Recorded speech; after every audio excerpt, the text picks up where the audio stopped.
Certainly the idea of drastically cutting down your direct sales department to anywhere between 1 and 0 people, depending on how you start to define these roles, is a pretty clear indication that communicating with the direct market is not really your job anymore. It's not something you feel like you need to do as a publisher. That's not great. This goes out to the challengers. Comics and conversation, y'all. What? Keep the conversation moving along. Keep reading comics, keep your local store strong. It's hard and it's a job for the challengers. What? Comics and conversation, y'all. From Challengers Comics and Conversation in Chicago, this is Contest of Challengers, a comics industry business podcast with Patrick Brower and W. Dal Bush. I mean, I suppose we can jump right into that since it's what we were talking about anyway. The stay-at-home advisory? Yeah, the new city restrictions, because I got several people today asking if we were open or My mom how this affects us. Yep. And for people that don't live in Illinois, in Chicago specifically, there is a citywide stay-at-home ordinance, which is basically saying... It's not an ordinance, it's an advisory. I see. And that's the thing that Mayor Lightfoot made clear, is this is not a lockdown like it was before. This is an advisory. That said, if you disobey the advisory, they are not just giving warnings, they are giving fines. How can they enforce that? Basically the same way. If someone reports it, if they go to a place and it's like, hi, you have 20 people here and you're only supposed to have 10, so congratulations. All right, so to back up, it was the restrictions are gatherings need to be under 10 people, don't have anybody over to your home, only go where you need to go for provisions, for food, the doctor, the gym, which I thought it was weird that gyms weren't on this now. But businesses aren't closed. Restaurants are closed for indoor seating. You can still eat outside. Who would want to? It is in the 30s now. Yeah, really. Because it was in the 70s on Monday, so it had to be, or on Tuesday even, so it had to be in the 30s by Wednesday even. And it's really just suggested. Oh, and cancel all your Thanksgiving plans. Yeah, no home gatherings, no non-essential travel, only leave home for work, school, and essential activities. It starts Monday 16th? Yeah. At 6 a.m., and it's good for the next 30 days. Basically, everything here is just the city trying to get ahead of what could be a massive uptick in COVID cases. Because of Thanksgiving holidays. Because they've seen it happen on other holidays. Like, a lot of stuff can be traced to, hi, everybody hung out on Labor Day, and now 2 weeks later, the hospitals are getting full again. Yeah. Like, that stuff is predictable. So if you can shut it down 2 weeks before, then hopefully 2 weeks afterwards, when the order ends, it can end, because there have been significantly fewer cases than there could have been. I have talked with consumers, and I have talked with fellow business owners in the city of Chicago, and basically everybody shares your opinion. There's a lockdown coming. It's coming. This stay-at-home request is not going to do anything. No, this is basically Mayor Lightfoot and Governor Pritzker basically like trying to make one last plea for sanity from Illinois residents so that they do not have to lock everything down again, with basically saying the next step is we have to lock everything down again. So if you ignore these advisories, if you do not do the smart thing as a citizen, the next step is, we lock everything down again. So, we were talking with people about it on Wednesday who came into the store, even I think before this had officially been announced. Yeah.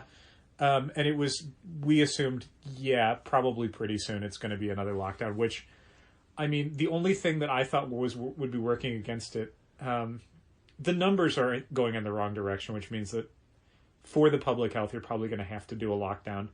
But the larger problem is for businesses that are already getting little to no support financially from the federal government, and the local government kind of is stretched way too thin to deal with all the revenue shortfalls that businesses are seeing, to basically shut a lot of businesses, retail like us, down for the holiday season. The remainder of 2020 basically would be catastrophic. I mean, businesses, so many of them would not reopen. They could not reopen. And you're looking at a federal response that's at best looking at what's going on in Washington, D.C., 2 months away from happening, at best. Yep. So that's the only thing. And unfortunately, because of, not to make this all political, but because of the lack of leadership on a federal level, that's the states and cities are having to do that balancing act of how do we protect people without completely destroying our economy. Like that's what the federal government should have done. There's a million things they could have done to make it easier for states and cities to do the smart thing and keep people safe.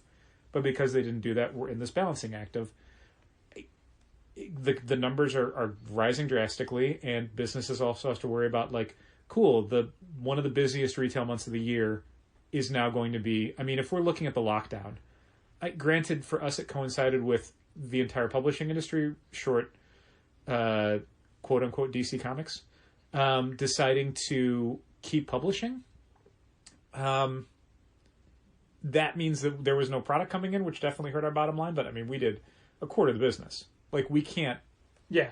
It's difficult for us to stomach doing a quarter of the business. And I'll be honest, I think we've said this before, Diamond Comics shutting down saved us. It saved a lot of stores. Yeah. Because if product was still coming out, we would have no way to afford that because we wouldn't be able to sell it to as many people as we need during the week to be able to afford next week's product. Yeah, and I mean, you can make stuff returnable, but for stores like us that are basically working on a week-to-week basis as far as how we pay our Diamond bill, the amount of time it takes to get that money back via returns, we can't wait that out. We can't float that. And you don't get that money back. It's just taken off of your order. But you know what I mean. Yeah. I mean, you get it back in the I was sense saying of, that for people who may think it is actually cash back in your hand. Oh, yeah, no.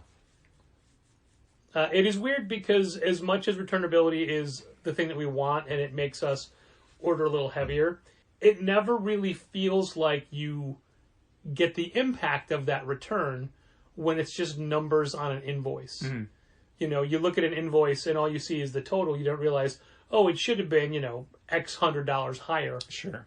Because there were returns. And hundreds of dollars in returns is rare. Yeah. But I mean, now that there's the new Diamond Affidavit return program, and I'll be honest, I prefer that. Sure. I like entering it all in on the system. I don't like I like it being once a month and being a massive pull. I don't like our setup where I have to look in multiple places. Sorry. Like there was a web order that came in today. Yeah. And I had to fill it in 3 separate places. Sorry. And I think this is probably unrelated to that. A subscriber wanted to add a title to their list, and we needed to pull some back issues for them from a few months ago, and not on the shelf, not on the restock, in the back stock. Okay. Like, how is that an issue 2 months old? It shouldn't be. It's in the back stock. It shouldn't be. Something got misfiled. It's like, well, I'm glad I triple checked. Since we talked about it, I think on the podcast maybe. Since we're making some changes to how the back issues are done. Yeah. What do you think about putting the back stock on the floor and just marking those boxes as cover price? Just to make them more accessible for us to be able to dig at them. Well, how would we mark it on the book itself? Would we physically price everything with a price tag? We wouldn't, because that would take forever. So it's just a bag but no price tag? Right. Alternatively... I'm willing to try it. I just feel like there's going to be a lot of people saying, oh, I thought they were $1. Sure. Alternatively, we don't label the boxes. We just put lids on them, and maybe you put a sign saying not for sale or something. And I mean, people will probably dig through them anyway. Oh, I mean, what's the point of that? Just, again, to have them on the sales floor, so you don't have to go into the back hallway. 6 of 1. Okay. I mean, it's easier to pull out a drawer box than it is to drag one of those out and take a lid off. Okay. I mean, I'm fine trying to sell them, but I was just, if you thought there'd be, like, confusion... I think we would need to put much greater signage on those boxes, and also retrain ourselves, because people bring up, a stack of back issues. You just slip through it and count real quick. But then you got to go through and be like, who has a price tag, who doesn't? Right. And then I guarantee you half the time it'll be, oh, I thought these were 99 cents as well. Sure. Regardless of how the boxes were marked. I hate almost saying this because we've had people working on this over the last few weeks. What if we take them out of the bags then? And put them in boxes? Yeah. People bring a book up, you just scan it, same as normal. I mean... Or just, not even unbag them, but just stop bagging them. Yeah. That's one less task for someone to have to do. What did we say it just we're becomes gain? it just 9 becomes boxes backstock because then. we're of the instead of 14, but if we leave the top off, we still get 9. Yeah, I'm not sure. I mean, maybe it'll work. We'd have to figure out. Yeah, that's maybe getting ahead of ourselves. Yeah. But it's something. Yeah. Or we could, if it was we could physically separate those shelves. Mm-hmm. You know, like have a gap. Sure. Be like, hey, these are. Sure. That's possible. Okay. Well, we can definitely figure that out once everything's rearranged. Dal, stop giving us more work. You bet. we have a lot to do. So yes, we are open for business for as long as we're allowed to be. Our hours aren't changing, although we did get a phone call today, and it was like 4:45. Yeah, how long you open till today? Till 5. It's not going to work. What are your hours tomorrow? We're open 11 to 5 every day of the week, except Wednesday or open till 7. Great. All right, thanks. That's one person who's busy 7 days a week from 11 to 7. Yep. From 11 to 5. No, 11 to 7. Oh. They're busy every single day for 8 hours. Sure. Yeah. Can't get in. Mm-hmm. I think, like, I don't know how many of our regular customers have gotten COVID-19. Uh-huh. I know some of them have. Yeah. I know some people have recovered. Mm-hmm. And it's disheartening to see these numbers going up all across the city. Yeah. I don't know. I don't know what my point was. I do know what my point was. I don't know how to convey it, and I don't know that it's anything. We need to talk about it. It's like when a new comic company, not a new comic company, but a comic company is like, hey, we have this book all about dealing with the coronavirus. I'm not carrying that. No, thank you. I've lived through that. I sell escapism. I'm currently living through it. Yeah. Like, this is the time I do not want to read a book about living through coronavirus when it's not done. When it's still a thing we're all trying to deal with. Yeah, I prefer not to do that.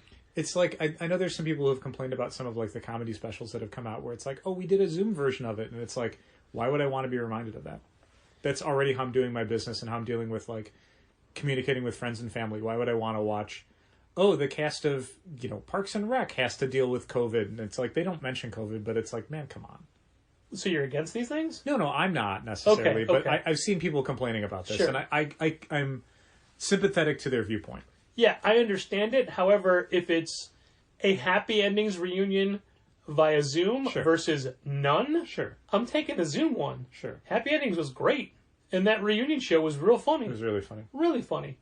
I did not watch the 30 Rock one because I heard it was too much of a commercial. It was very much a commercial for Peacock. But the Parks good and Rec news one was is good. you can fast forward through the commercial parts. I mean, Parks and Rec was good. The whole gimmick was a commercial, but it was still pretty fun, and they did a good job of making it feel like a regular episode despite the filming restrictions and how the money was raised to do it. And the new NBC sitcom that was entirely filmed, like that is just a Zoom sitcom, that died a quick and horrible death. Sure. Which emphasizes your point. Yeah. I guess, some of that's just the limitations of that media. I mean, it's not conducive to great art necessarily. People are doing some fun stuff with it. Yeah. But it's still, because you can't do X, Y, or Z. Too many things that I like, and we're getting off topic here, are doing live streams, purchasable live streams right around like Christmas time. Okay.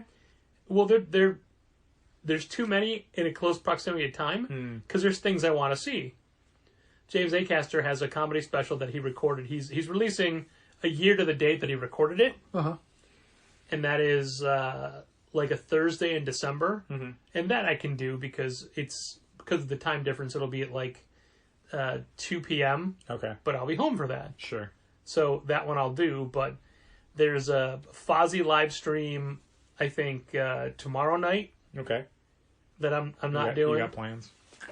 But also I don't. So long, like I've done a couple of Anne Boleyn ones, and they do it live on Fridays, which listeners may remember. Sometimes we're like, "Hey, we gotta get out of here. I got a thing to watch." But they also will give you access to it for a week. Yeah, that'd be good. Everybody else is not doing that. That sucks. Like the Fozzie one, I think you get it for like 24 hours. I mean, even that would be fine. Like just something where I don't have to sit there and watch it. Yeah. Like on their schedule. Like part of the idea of watching it at home is like, let me move this around to when it's comfortable for me. I don't have to go to a place at a specific time to see it. So why not take advantage of that?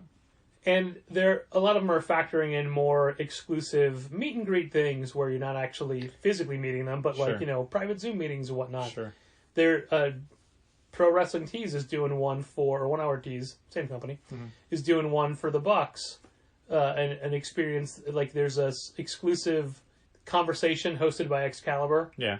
And, you know, you do this and you get a copy of the book. Mm-hmm. Like, well, I already have a copy of the book on order, so I'm not doing this. Yeah. There's some musicians, Say Hi in particular, is somebody who his tour basically hasn't happened. So he's been doing like a Zoom tour, basically. Sure.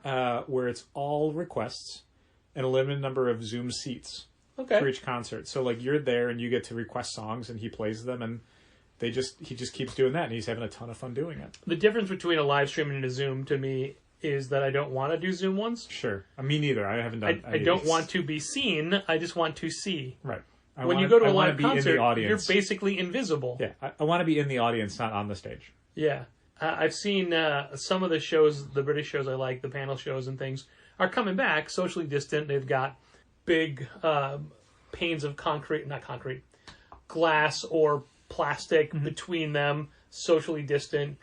And they have socially distant audience members, not now because England's on a lockdown. Right. But they also would have Zoom audiences as well. The Thunderdome. And they'd cut away. Well, I mean, the Thunderdome is... It's not even live? No, the Thunderdome is... when I say a Zoom audience, I mean like there's a screen broken into grids of people on it that they can see. The Thunderdome is like each seat is its own screen. Okay. Kind of thing. Like. And the Thunderdome's not live, right? Like they're not responding to the show. They're just... No, the Thunderdome is live. Okay, then why does it never seem like they're responding to what's going on in the ring? Would you? No, but I also wouldn't opt to be part of the audience. Yeah, but I mean, like, when you're a live audience, you react to it sometimes. When you're sitting at home by yourself, not so much. And it's true that they do use the Thunderdome people for, like, their B shows and things. Uh-huh. But, like, SmackDown and... What's the other one? Raw. Those are live. But I think, you know, they pump in the crowd noise and things as well. Okay. I don't know. There've been what I can't. You know, it doesn't matter. More things that don't belong on the screens have been popping up. That's not good. Not things like, you know, horribly illegal or violent things, but sure. just things like, why is Mario on the? Why not? Sure, why not? Italian plumbers can like wrestling. You don't know. And I know that a lot of comic artists are, to bring this back around to a comics podcast, are doing Twitch streams of them drawing and things like that. Okay. And again, I would just like I've never been on Twitch. I don't know how it works. I don't know if they see you doing it. Like I guess I've been to things like that, but I mean Twitch in general is you're filming yourself and that there's a scrolling chat room necessarily that you could interact with. But did they get a notification like, hey, Dow joined or whatever your screen name is? I assume, yeah, everyone has screen names. Whenever I would inadvertently stumble on a Facebook Live video of a friend of mine, I would feel terrible. It's like, I don't want to be here, but I don't want to leave because then they'll see, like you see in real time, a little number, a little eyeball number drop down. And I don't want to, like sometimes I feel so guilty that I'll just leave it playing and I'll open a different Facebook tab to do what I was trying to do. But going back to everything else, I think that the restrictions that we still have in place are working for us. Sure. As far as I can tell. I hope. There was a particular customer who, were I to name them, you would know them right away. They like Archie comics and have a soft voice. Okay. And they have a difficulty keeping a mask on their nose. Sure. And I understand people don't wear masks all day like you and I do. But if I'm out of the house, I'm wearing a mask. Yeah. Unless I forgot it and have to run back to my car and get an emergency one, which I keep in my car. But you know, if I'm walking somewhere, I'm wearing a mask. Yeah. The number of people that have to stop outside the store and pull their mask out and put it on before they come in, I feel like that's not really. It's a decent percentage. I mean, it's good that they're putting the mask on. Sure. But shouldn't you have it on already? Yeah. I mean, generally, like, if you're driving someplace, as soon as you leave the car, you should put the mask on. Yeah. Not like if you're driving take a short 10 steps and then put it on. I wear the mask half the time. I wear it all the way getting the books. Unless I'm eating in the car, then I'll take it off. And when I'm going out to the suburbs, I have it on the whole time just because it's easier. But again, most people haven't had to wear it 8 hours a day, Right. like we have. Sure. And for my family, only my sister has to because she's a frontline worker. Mm-hmm. You know, she works in a hospital, so she wears a mask. She wears the good masks as well. Ooh, nice. Well, she has to. Sure. She's confronted with way more things than we are. Yeah. But everybody else, it's like, oh, I got to put the mask on and do it. And I'm not saying we're heroes.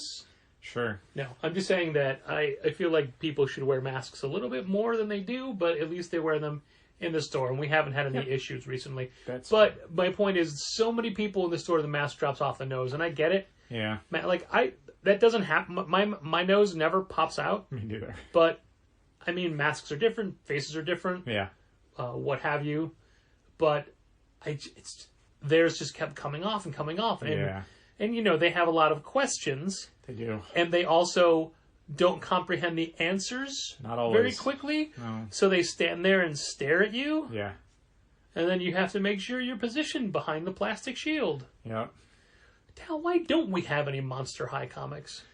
I mean, I think we did at one point. We did at one point, but we don't now. Make them anymore. Well, they didn't sell for us. Yeah. So why don't we have them? Because they never sold. We don't have any. And you don't know if is it processing? No. Is there more coming?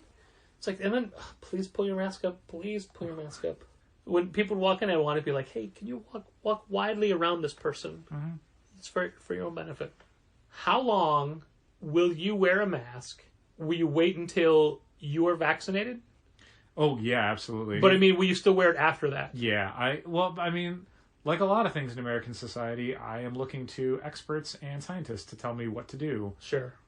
So, yeah, I mean, the assumption is even after you get vaccinated, I don't know if it's a great idea to take the mask off, considering how effective the vaccine may or may not be.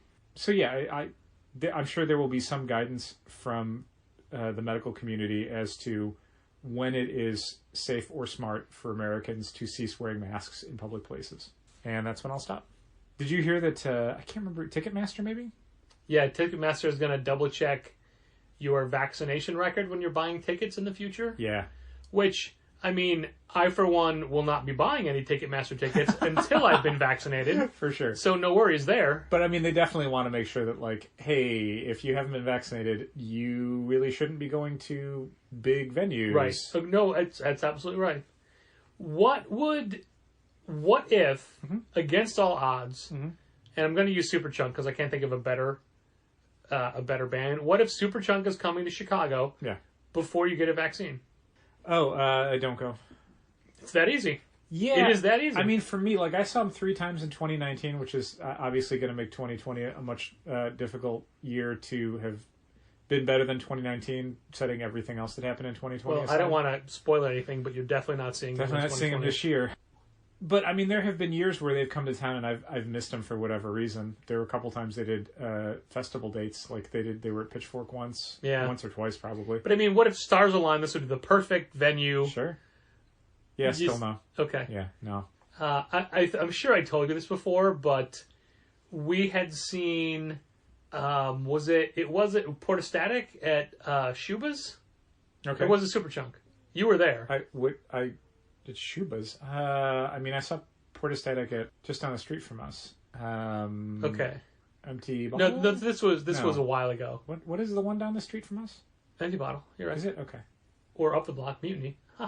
So anyway, it was the day before your birthday. Uh-huh. So I was able to pull Mac aside. This is a true story. I think I've heard the story before. It's a true story. And I gave him your phone number. Yes. And I said, hey, he's a huge fan. Tomorrow's his birthday. He will be at work. So if you call, because it was so long ago, it was answering machine days. Yeah. Yeah. If you call, you will just get an answering machine. I guarantee you no one will pick up. You don't have to talk to anybody. But if you could just possibly leave a message for him. And he's like, all right, write all this down. I'm not going to remember it. Write it all down. So I did. How was the phone call? I don't think I got one. No, you never got one. That's okay, though. I appreciate the effort. But I mean, I was pretty sad. And I thought there was a good chance because it was like, hey, can you do 20 seconds out of your day? Because, I promise you will not have to talk to someone. Yes, there will not be a fan sitting at home who's going to, like, bug you about a bunch of things. No, I appreciate the gesture, and I understand why he didn't do it. Would you do it? Would You I would do it. If somebody came to you and said, hey, Dal, this person would really love a message from you. They're not going to be home. Call them tomorrow. I mean, I would try. Like, Yeah. I would... On the one hand, I can see Mac deciding not to do it because it just might feel weird, but I can also see him just genuinely forgetting to do it because it's a weird request and you don't know this other person and you mean to do it, but then your day gets away from you. Like, I can see not doing it for that reason. Like, So, podcast listener yes. who, if you want a private message from Dal, I'm on Cameo. what do you go like? What is your text rate on Cameo? Texts are $50 a text. Wow, nobody's $50 a text. That's insane. So FaceTime calls are $20.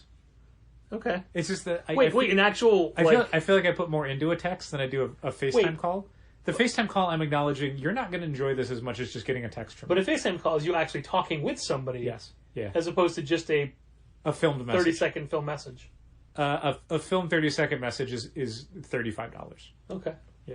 Well, there's the rates, everybody. Yeah. If you want to get a message from Dal, My texts are real good. I think that people read them with a heavy amount of sarcasm built in. Oh, okay. I mean, I do. Like I read That's all yours. Like if yours is like, "Hey, would you like to get dinner?" I hear, "Would you like to get dinner?" Death of the author, man. You can read it however you want. Sure. Had you ever heard of the phrase "basket full of crabs"? I don't think so. So I didn't either, and that came up this week. And man, we are so far off topic. I thought this was a topic. Okay, go on. It's not comics related. The premise is that, like, when people are digging up crabs in the sand on the beach, just show them into a bucket. Okay. The crabs never escape. Why do the crabs never escape these buckets? I don't know why. Because the mentality of the crab is to the crab itself alone. Each crab thinks only of themselves and only of what they can get. So if a crab sees another crab escaping, it will sabotage it. What? The crabs are always fighting, so no one can get out. Oh, okay. Like if the crabs Interesting. work together, they could just climb on top of each other and get out. Sure. But they won't. It's like the dream of a thousand cats. The mentality of the crab is so self-centered that they would rather fight each other than work together. I've never heard that. That's interesting. Yeah, I just learned that this week as well. Wow. Never stop learning, Patrick. Right. So yeah, so when someone says basket of crabs, it means that basically they're talking about people who are terrible. Who can't work together for their own self-interest. Yeah, like us. I was trying to make that into a segue, but I couldn't do it. How great would it have been if I was able to get Dan Waters to do a lead-in to a contest of challengers this week? We don't know how great his accent is, though. We don't, but I have been talking to him this week. Oh, yeah? That's cool. And he is the writer of Homesick Pilots, which we've talked about on the podcast before, but now I've actually got to read it. Yeah. And I read the first 3 issues. I didn't read 2 and 3 yet, and I don't know if I'm going to, because I think as soon as I do that, I'll never read 4, 5, and 6. Because I've done that before, where I get too far ahead of the print run. I did and then tell by them the that is a time problem I have now that I'm so far ahead. I have to wait months to get to it. Now, basically, instead of a month gap between issues, now you've got a 3-month gap before you can read the next one, and that's not good for So remembering. it, you described it as E.T., but if E.T. was a house. Well, specifically if E.T. was a haunted house. Haunted house. Sure. Sorry. It's okay. I may have misquoted you in the email this week. That's fine. It's a different story than I expected it to be as you're reading it. Sure. And it is a darker story Oh, yeah. than I expected it to be. That's why I put haunted in there, because a haunted house is a lot more dangerous than a house. Well, you could have, there's friendly ghosts. and there might Casper. be. Allegedly. My point is, Homesick Pilots is worth an ad, and Yeah.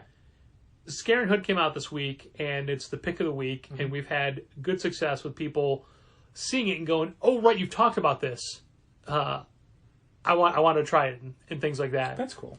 And did you read American Ronin 2?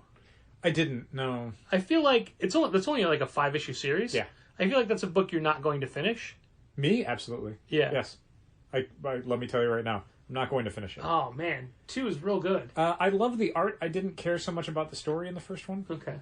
which, oddly enough, maybe leads into the book that you want to talk about this week, Erratic number 1. Yeah, I could see you not digging it that much. I mean, it is a high school superhero story. Well, they try really hard to be 85% a high school story, 15% a superhero story, at least in the first issue. They try to be very topical for it's not COVID based, but it is the high school students of today. Which is so. The positives. I really like the art. You had said that art is really good. Kerry Andrews stepped up his game a bit, and I like it because a lot of the things I'm seeing in his style, at least for Erratic, are pulling more from guys like Ben Caldwell and Sean Galloway and Dustin Nguyen, like people who it's not necessarily what I usually think of for his style for stuff like whatever his 1% book was called. I can't remember. Was it just 1%? Yeah. So he's bringing in some slightly different, more cartoony elements. It's very kinetic. Yeah. But that said, he's also using a lot of page layouts that kind of minimize the effect of that. There's a lot of very, like, layered thin panels in that kind of classic, you know, late 90s, early 2000s Marvel, I read a bunch of Brian Hitch comics, widescreen style, which I find that kind of played out now. Okay. Where it's just like 7 thin panels layered on top of each other, each the width of the page. It's like, it's dull layouts to me. I'm not digging that a whole lot. I found the writing to be kind of overwritten. It's trying so hard to be quippy at all times that when you start introducing 5 or 6 characters in a row over a 3-page sequence, I'm like, all of these characters are so heightened and cartoony that I kind of can't, like, I'm not drawn into the story. I'm just bouncing off of how hard the dialogue is working in a way that if there were less of it, I probably would have an easier time investing in what's going on in the story. Like, I feel like Kerry Andrews kind of is getting... Kerry Andrews, the writer, is getting in the way of Kerry Andrews, the artist. Sure. And I wish there had been more superhero stuff in the first issue. Is it ongoing? I don't think so. I don't think anything AWA is doing is ongoing. I think everything is some variety of miniseries. Because I do feel they didn't give you enough of explaining that world or his powers or... For sure. Even when they got to the end, there's a lot of like proper nouns and I'm like, what is going on? What is happening? But if he has time to develop it, I can wait for that. Sure. Yeah, I mean, like a lot of AWA guys, he's definitely a writes for the trade sort of writer. So this is... It's a problem I have with a lot of first issues now, where there's a sense of like, well, you know, in a trade, this is just the first 17 or 18 pages where I'm giving you all this exposition and stuff, but the next 80 to 90 pages are going to be much more actiony and whatever, and it's like, but if I'm buying this for $4, I don't know that I want to read the next 4 issues. You've given me stuff where I'm not drawn into your world and I don't know what else I'm going to be reading. Like, it's the equivalent of people saying, oh no, Schitt's Creek season 2 is where it really takes off. Uh-huh. So you're saying I have to sit through a bad first season, or like this, insert Buffy or whatever, or like the first 6 or 7 bad episodes of a sitcom before you're finally, now they're writing for the actors instead of the characters.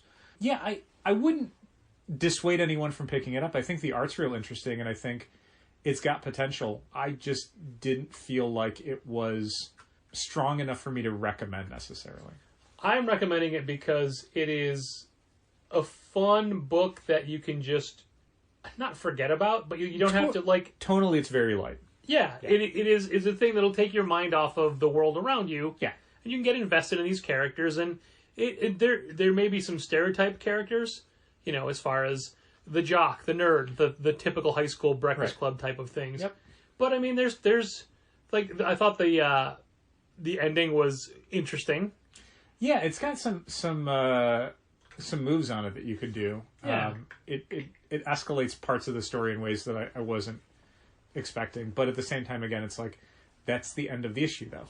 Like, if that had happened on page 6, I'd be way more into that idea. But happening on the very last page of issue 1 is like, well, is this a good enough cliffhanger for me to spend $4 on the next one, hypothetically?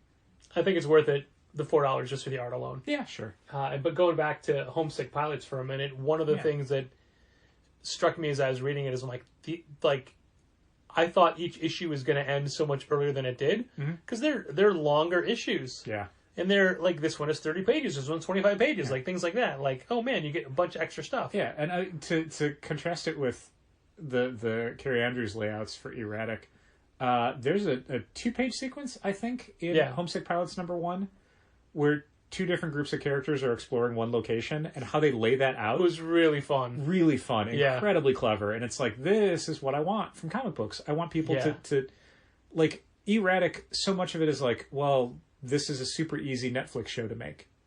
Because Yeah. everything that's on the page is super easy to translate. Because you're not doing a lot with it. The character designs, you know, have a little bit of heightened reality to them.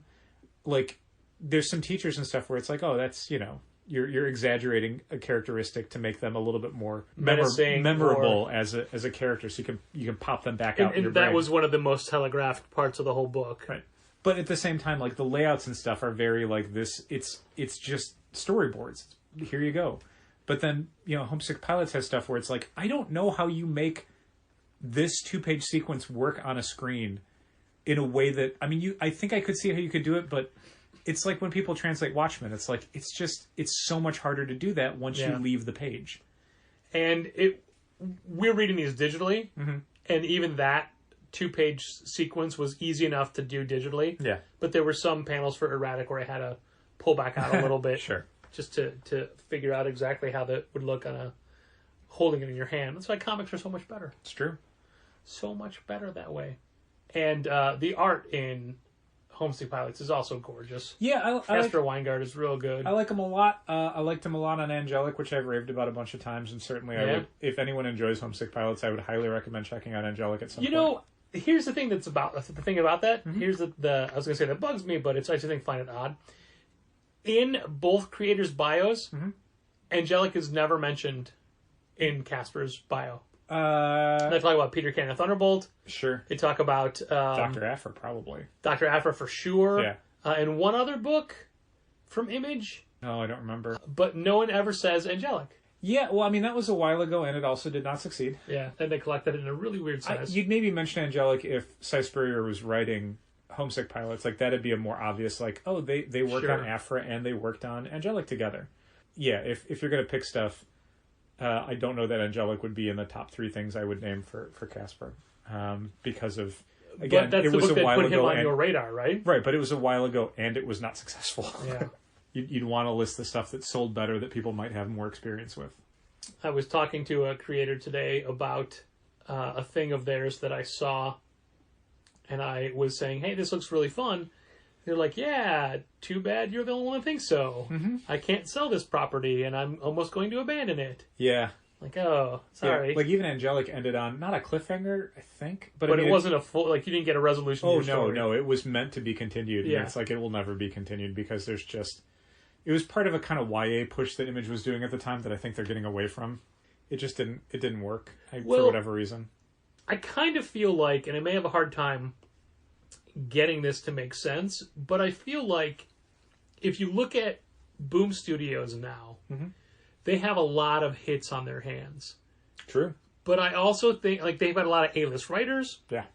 But I also think that they have a better way to present books and to market books, because I think that some of the books that they've put out, like, for example, Origins. Sure. Who's the creative team of Origins? My point is, it's not an A-list. Okay. You can't just say, oh, it's James Tynion. Sure. Oh, it's Al Ewing. Oh, it's Tom Taylor. Yeah. But it's a really great book, and it fits well in how they're publishing now. Sure. I think if they would have put out Origins, like, 3 years ago, Yeah. it would have been overlooked, because the Sure. industry and the market isn't at a point where it's looking for things like this. Yeah. I mean, they put out a book by that artist, and I want to say it was Steve Orlando writing it, maybe? Okay. Or could it be Alex Packnadel? I can't remember. I think it was Orlando. Like, the kind of similar books are coming out at the same time. And it did not succeed. I mean, we probably have collections of it, and I keep forgetting we've got it, to tell people, like, oh, if you liked Origins, you should read this. Because Judas was the bigger hit. Like, Judas was way more interesting. I mean, Judas is a good book, though. Yeah. I mean, it was better written. Like, it was... So, yeah, sometimes you have these artists, and they're just on a book that just doesn't click with the audience. And it happens. And sometimes it's because it's early in their career, and they haven't built up enough of a fan base. And sometimes it's just the book wasn't that good, or it didn't click with the audience, or didn't, bubble above the surface enough. It's almost to the point where there's too many good books coming out, Sure. where it's getting hard to keep them keep track of them and keep Sure. them separate enough to be able to recommend to people. And reading the advanced previews for a while, I had to keep saying to you, what was that book that I read that I wanted to promote? I can't remember which one it was. One of the problems I've had is that sometimes people will mention stuff on the podcast, but they won't remember the title and they won't remember it. But it's like, you guys were talking about a book, and I wanted to get it, and I don't remember what it was. And it was like, it's like 7 books. I have no idea, and most of them I do not remember. And like, it'd be very easy to confuse We Live with Giga with Origins. Sure. It's just as far as concepts sure. and things. And in general, in my head right now, I'm trying to remember what Origins was about, and all I keep thinking of is We Live. Robots. Robots doing what, though? Post-apocalyptic robots. No, that's Giga. I know, it's multiple books. That was my joke as well. The joke. Yeah, it's to a point where it is... There was someone today who was picking up Scarenhood because they heard us talk about it, and also they're a big fan of your guy. My guy. Scarenhood. Oh, nice. Nick Roach. Say Nick. I was giving Roach? you the tip in to say Nick Roach. Sorry. Of Transformers. He's a Transformer. No, you should just say Nick. I was giving you a chance to redo it. He's a robot man.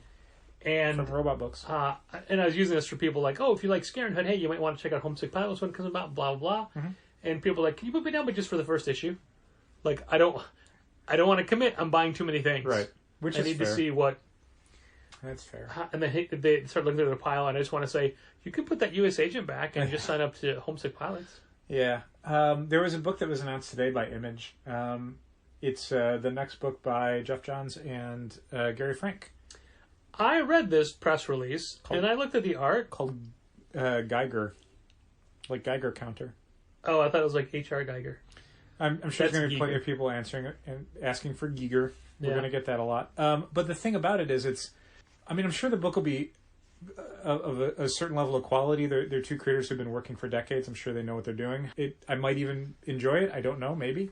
But the premise of it, the setup of it, is so in line with books like Undiscovered Country and Post-Americana that I'm like, this is going to be a hard one for us to pick out when someone's just giving me little snippets of premise.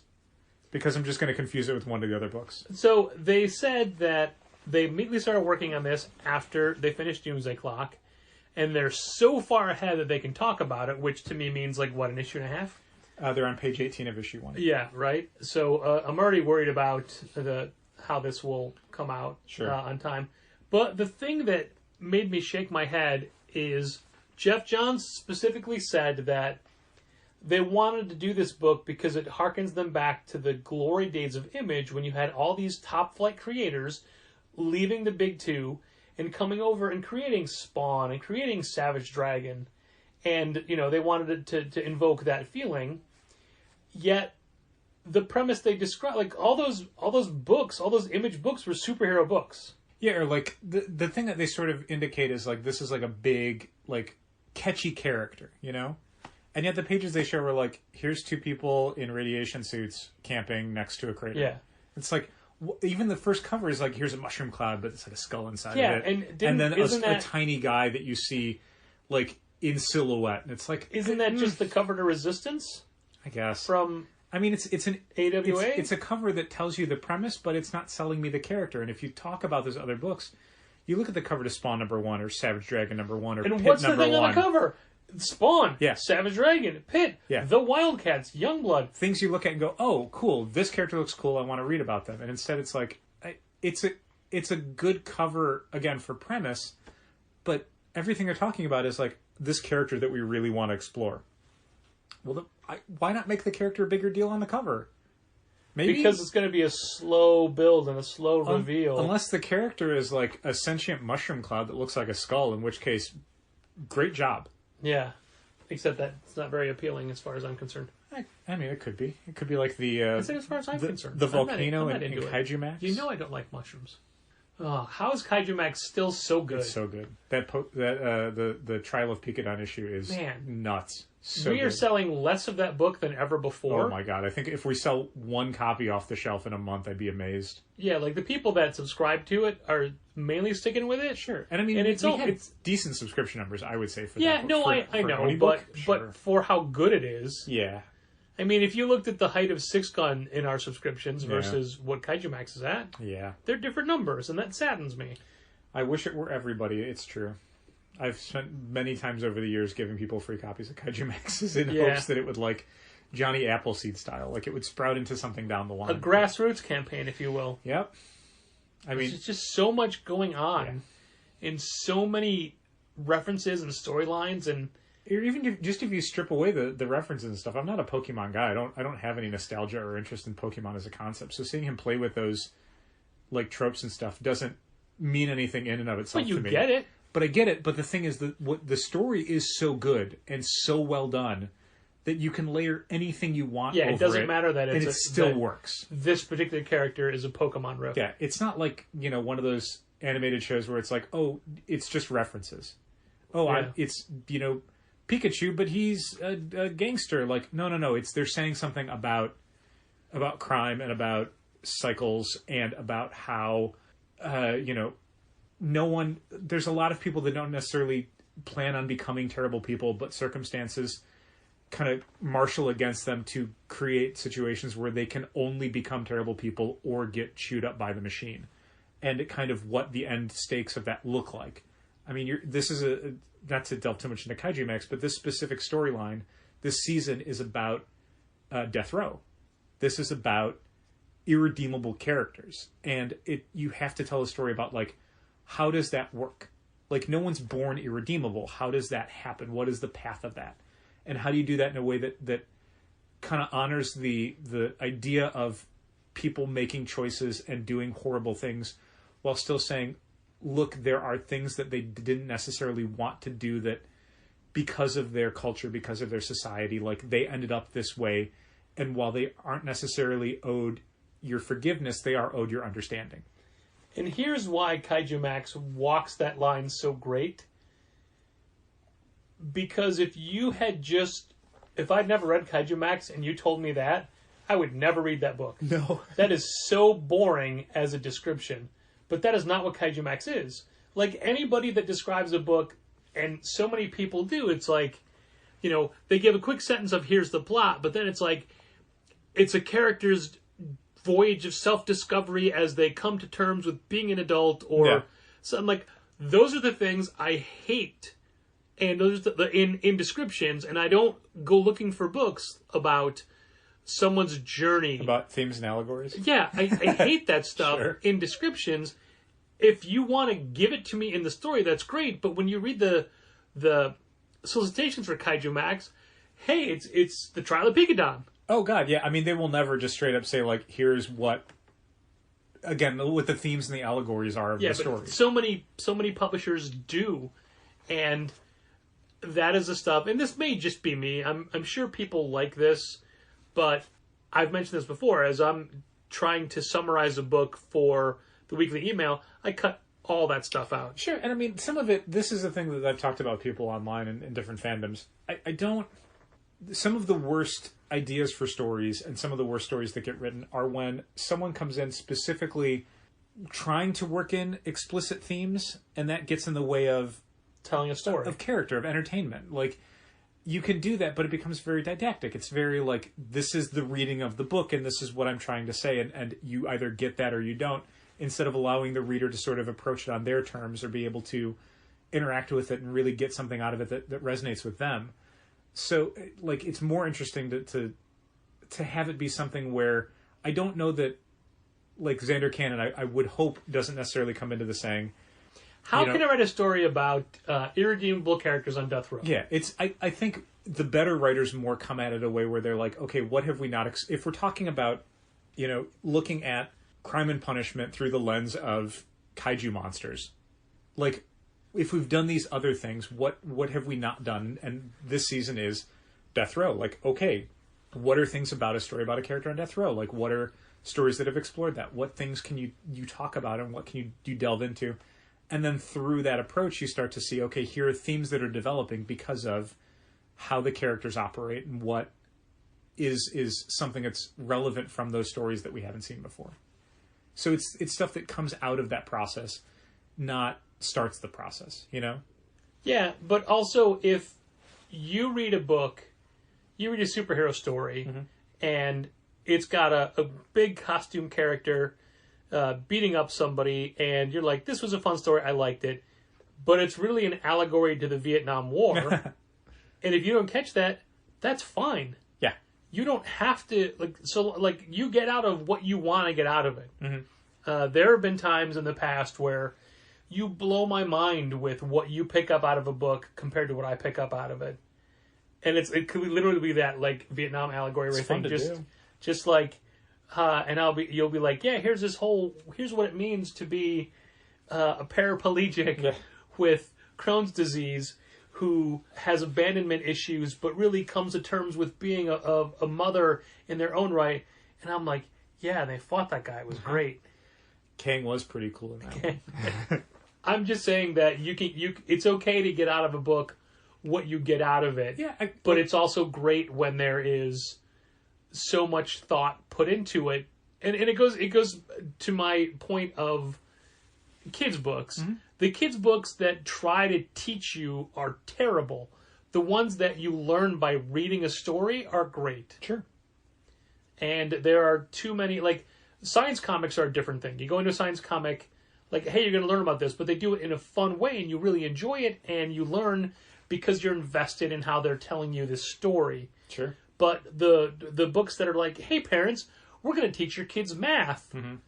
Those books don't work because a kid looks at it and goes, oh, this is a textbook just with pictures. Sure. Yeah, I mean, that's why stuff like, what's the one I'm thinking of? What is the coding one? Supercoders. The Secret Coders. Secret Coders, thank you. Like, that's a great one. I like that you gave me half the title and I still couldn't do it.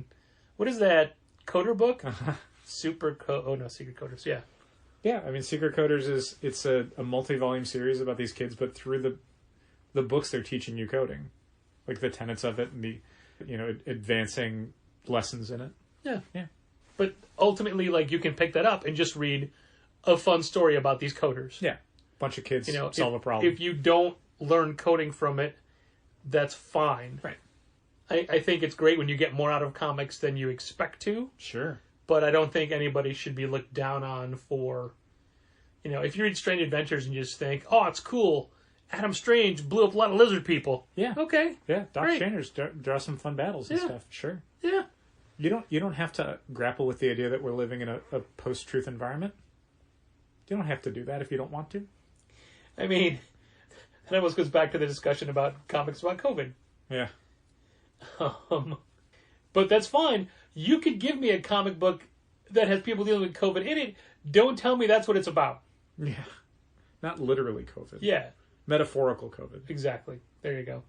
So it's a Contest of Challengers podcast where we talk about things that happen in the comic book industry. Mm-hmm. And who would have thought that we'd be talking about DC Comics? DC comic books. DC Comics, who never does anything. Quote unquote DC comic books. Yeah. I mean, do they care about comic books? That's the question. More changes, more shakeups, more uncertainty in the market now as DC Comics had tightened their belt and are looking at a way to unify the message of Warner Brothers through all of their, dare I say, channels. Oh, their channels. But direct and otherwise. To do that, they've decided it's easier to have like one team working on everything. So they basically got rid of all of their direct sales comic people. Yeah. The people that, talk to retailers, take orders from retailers, distribute information about the publications to retailers, set up booths at shows or design interactions between comic fans and the media itself. Yeah, I've joked about this for a while, but when your goal is to unify communications across all channels, it's super easy when the channels are zero. Yeah. Real easy to unify things then. Yeah. They got rid of 3 people who I consider friends of mine. I have known for decades.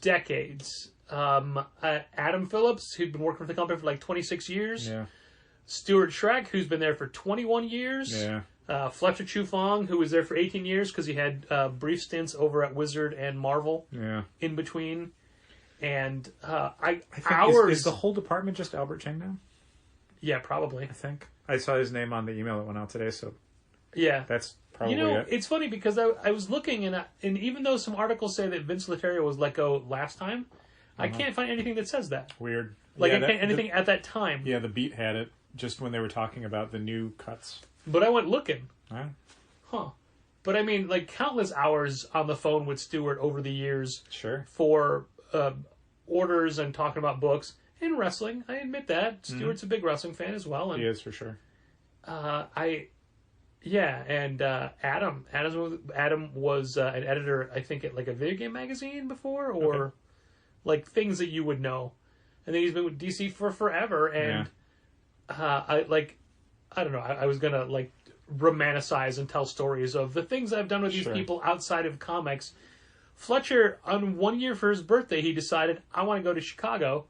So his whole family came to Chicago for his birthday, and I went out to dinner with them. Aww. Like, it was just me and the Chufong family, and it was great. But it's also like, this is somebody, not counting all the Bob Chin dinners with Fletch, not counting, I mean, God, the gales of hilarious laughter with that guy. Yeah. But like, this is a thing outside of comics. Like, these are friends, and for them all to go at the same time from a company that doesn't know what they're doing. Yeah.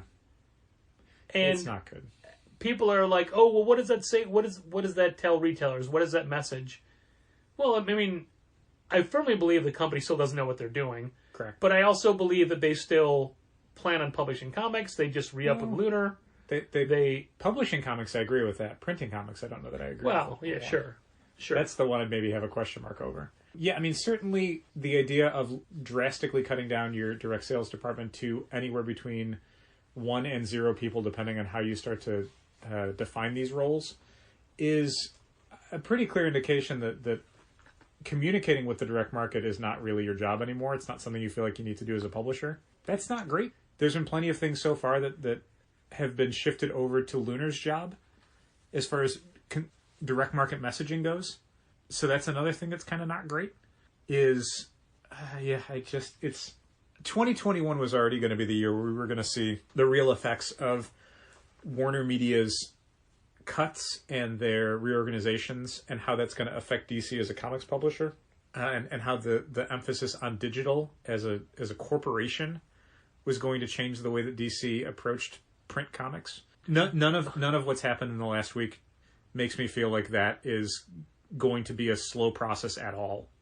I don't know a lot about how this whole company makes money. And I don't mean DC, I mean Warner Media? I mean the big picture for everything. Sure. Yeah. Well, so I mean, not to jump in, but the main problem is that, so basically AT&T bought Warner Media, or Time Warner, whatever they were called at the time. Now it's just Warner Media. And they leveraged a lot to do it. And a lot of the debt that they took on was planned out to be something that would take a few years to pay off. And then the entire world shut down because of coronavirus. So basically, just as soon as they had taken out a gigantic loan, they had no way to pay it back. So a lot of what's happened this year has been, okay, push HBO Max out faster so I can start bringing in revenue. Okay, we pushed it out, and as a result, it's not a great product, and people aren't buying it. Yeah, and it's not getting the revenue you deserve, so... Okay, so now... You're going to panic. Now everything... Like, they were already cutting things to the bone to begin with. Any part of the company that could be sold off for money was being sold off for money. Any department that could be trimmed would be trimmed. So a lot of this is just... It's not that Warner Media itself is unprofitable in some way. It probably is right now, because a lot of media companies are unprofitable right now, with theaters not being open and it being difficult to make movies and TV shows, let alone release them. But it's significantly worse for AT&T than it is for a company like Disney, because AT&T put itself massively in debt within the last year. So it's kind of a special circumstance. Yeah, I know, but it seems that there are, from the umbrella of AT&T down to everything else they own, while not raking in huge bucks, I was still under the impression that DC Comics was generating revenue. Sure. So why are you attacking the thing that was kind of working? And now get rid of it?